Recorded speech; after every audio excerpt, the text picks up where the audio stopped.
আমাদের 31 দফার এলাকা বিএনপি আপনাদের সামনে বক্তব্য। আমরা গোটা জাতি আজকে এই দেশকে রক্ষা করার জন্য সবসময় সজাগ আছি।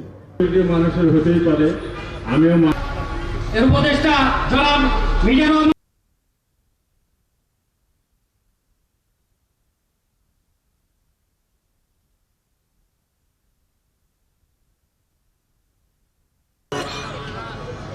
তিনবারের প্রধানমন্ত্রী বিএনপি কেন্দ্রীয় কমিটি সংক্ষিপ্ত বক্তব্য নিয়ে আসবেন।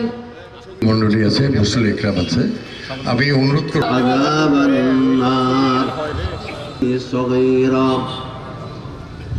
ولجميع المؤمنين إنك مجيب محفله রব্বুল আলামিন আমাদের জীবনের সমস্ত গুনাহগুলিকে maaf করে দাও।